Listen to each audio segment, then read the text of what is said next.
That's right. Because one, Ouija and Al was going around as another group of dramatics.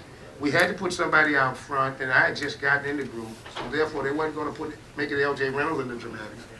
So we had to agree to disagree and go ahead and put Ron's name out. But when they did that, I automatically knew that I was going to have to do something different later. Because here I come from a group being LJ Reynolds of the Chocolate Syrup to being Ron Banks and one of the boys. And so that bothered me because I did know I'm a businessman and I'm a talented person and I had things I wanted to do. And when we did shows, people would come up to me and say, "Hey, Ron Banks." I say, "I'm not Ron Banks." What? Before I can get my word out. Well, what Ron Banks? So nothing against Ron, but I said, wait a minute. I got to go out and make a name for myself. So I wrote the song. Me and Don got together and we said, how can we establish LJ Reynolds? But on the front of it, it says, let's get together and give a big hand to the one and only LJ Reynolds. And that's what did it for me. You know, after that record came out, I wasn't Ron Banks anymore. I was LJ Reynolds. Turn to RJ then. All right, because I want to make sure we leave a little time for the audience to ask some questions, let's jump further ahead to something that you and I were talking about earlier, and you mentioned already, which was recording with Snoop Doggy Dogg, right? You know, yeah, Snoop. I want to hear a little bit of the story about how that came about. Snoop called our bass player Tony Green at the time. He had been playing the bass, and he did some writing with Ron and stuff on some of our albums. But Tony went out to California, and he hooked up some kind of way with Snoop Dogg and Dr. Dre. And Dre was hot, and this guy, young guy named Snoop Dogg, and I'd heard about Dr. Dre and what's the other guy that, High School. not him, but Easy and all that. the guy that was the boss. Suge Knight. Suge Knight. Suge Knight, right. And I had bad things I heard from him and bad vibes. And Tony called me and said, listen, man, this guy Snoop Dogg wants y'all to sing on their new album, on his new album, and he worked with Dr. Dre. I said, man, I don't want nothing to do with them people. I don't want nothing to do with all that MS and the B word and the H word. They didn't use the N word. Yeah, they did. Yeah. I thought boy, they was gone. And I said, I don't want nothing to do with them, nothing. And they didn't kill somebody. So I hang the phone up. About 30 minutes later, I get a phone call, and it's a kind of a high pitched one. Mr. Reynolds, I didn't kill nobody. I said, who is this? He said, this Snoop Dogg. He said, I got a record coming out, and they already got 1 million orders for the record. I said, we'll be right over. No, but the way it went, he said, listen, I'm not that bad person, blah, blah, blah, this and that. And so we went down to the studio to record the song. When we got down there, Dr. Dre was famous and on the board and stuff, and he wouldn't let us cut. We sit there for 2 hours and said, Snoop, we gotta go, man. We gonna have to go. Give us a little more time. Dre's getting in the groove. I mean, he's grooving. And finally I said, that's it, man. We gotta go. No, we started walking out. Dre said, okay. Y'all can go ahead in. By that time, we put the thing in, ooh, it's a doggy dog world. A dog world, me and Ron. So, make a long story short, we go in, we cut the record. The record come out, sold 8 million copies. The single alone. We did the video. The video got the MTV award. Yeah, that year. For video of the year. And Snoop didn't give us 1 copy of the award. and he gave us the first dollar from the record. That's it, though. The first time. But we But did more it songs than took us that. to another audience. I mean, we had an audience that we never thought we'd have. Exactly. A lot of the young white kids, they started knowing about the Fabulous Dramatics. And so we still have those audiences today. And thanks to people like Snoop and all the people that was involved, it came out good for us. Even out of the bad stuff that was involved. I didn't know all that profanity was going to be on the record. Yeah, Right. And because we never would have cut it. Never would, but it, We never wanted that representation. it helped our career. It did. We ended up doing more songs with him too.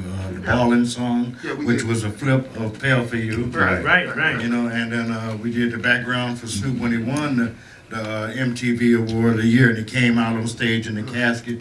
We did the Trouble of the World stuff behind him. forgot And they about put- that. And they put a choir out there, but they were really lip syncing to what we had put down Oh, is that in right? Dre's house. Yeah.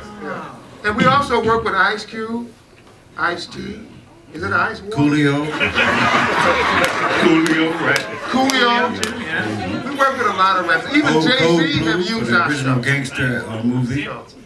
Eddie Griffin. Jay-Z, yeah. And Destiny Child, is it what Destiny Child for Beyonce? They use Oceans of Thoughts and Dreams. Yeah. Sure did. So we getting a lot of, we being used up. We did the Dysfunctional Family album for Eddie Griffin, for his movie, a stand-up comedy movie. Yeah. We did that. We did a lot of stuff with a lot of hip-hop artists, but like LJ said, it opened up more doors for us to another audience, another viewing, people looking at us in different ways and seeing the versatility that the Dramatics enjoy. A lot of people say, how do you guys stay out here like this? Well, we did a lot of things.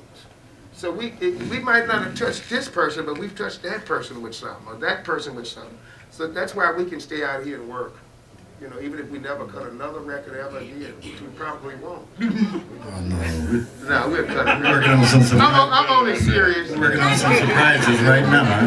No, we're gonna keep cutting records till it's over. Yeah. It's over. I mean, when it's over, we'll It's know. over. But we won't be able to get up out of bed. When it's over. Ain't heard no fat We lady ain't looking saying. to over. We'll be at the Ain't heard funeral no fat home. lady saying yet. She's not tuning up. But we not. Come on, this is an hour show. Go ahead. That's right. We got a time limit here. That's right. Let's one more thing. Just talk a little bit about.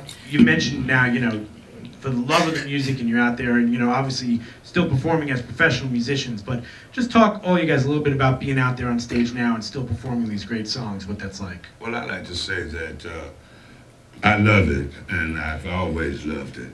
And I found out that in order for me to be the age that I am, because I'm still a young man at 61, but I had to love it.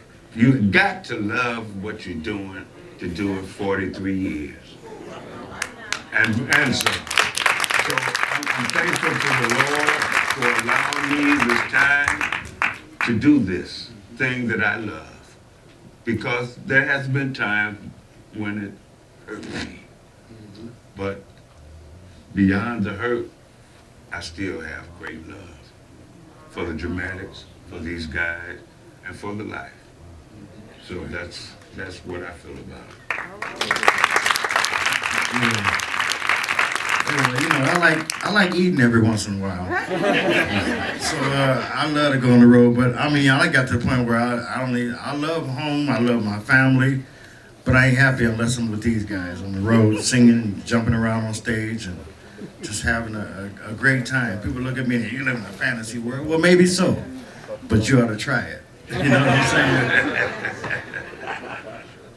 I'm having a ball right now. I'm a new member. I've been around all my life. My background is theater. So traveling with theater, always, you know, you go into a city, you stay a week or 2 weeks at a time.